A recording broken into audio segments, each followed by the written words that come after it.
తెలంగాణలో రేవంత్ రెడ్డి వచ్చిన కాడ నుంచి ఆటోల పరిస్థితి ఏ విధంగా ఉన్నట్టు? అంత మామూలుగా ఉంది మేడం. ఇంకేం లేదు, రేవంత్ రెడ్డి వచ్చినాక అంతా అంటే సంవత్సరానికి 12,000 ఇస్తాను అంటుండ, మరి ఇస్తుండా? ఎక్కడ ఇస్తుంది మేడం, మీకు తెలియదా?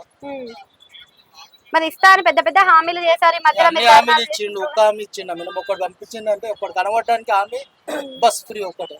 అంటే ధర్నాలు ఇట్లా చేసిండ్రు కదా, దాని వల్ల కూడా రెస్పాన్స్ అయితే ఏమైనా ఇచ్చిండా? మరి ఏం లేదు మేడం, ఏం ఇస్తున్నాడు?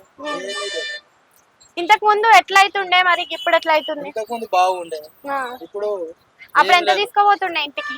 అప్పుడు దగ్గర దగ్గర ఎటు లేదన్నా 700 తీసుకొచ్చింది. ఇప్పుడు 500 కూడా కష్టం. అంటే ఓన్లీ ఫ్రీ బస్ వల్లనే దెబ్బ పడుతుందా మీకు? Ola Uber, free bus, Ola Uber, ఈ 2 వీలర్లు, దాని వల్ల డిస్ట్రిక్ట్ బండ్లు వచ్చేసి వీటిలన్నీ రావడం వల్ల కూడా చాలా దెబ్బ. అంటే డిస్ట్రిక్ట్ బండ్లను కూడా ఆపేస్తున్నారు, చాలా దెబ్బ. డిస్ట్రిక్ట్ బండ్లను కూడా ఆపేస్తున్నాం. ఎక్కడ ఆపుతున్నారు మేడం? చూడండి, ఇప్పుడే ఇది కూడా డిస్ట్రిక్ట్ బండ్. డిస్ట్రిక్ట్ బండ్లు చాలా ఉన్నాయి. ఏం చేస్తారు? ఎవరు ఆపుతున్నారు? వాళ్ళు కూడా బతకాలి కదా. అంటే ఇప్పుడు ఉచిత కరెంట్ అంటుండే 500 రూపాయలు గ్యాస్ అంటూ కలిసి మీకు అబ్బాయి అందుతున్నాయా? మీకు వచ్చిందా?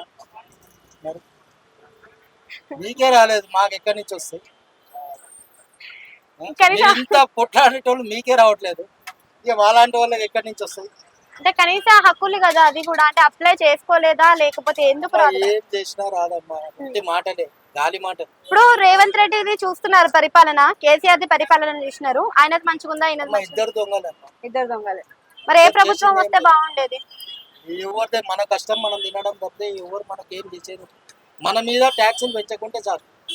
అవి అన్ని ఏ ఫ్రీ ఎవరు అడుగుతలేదు.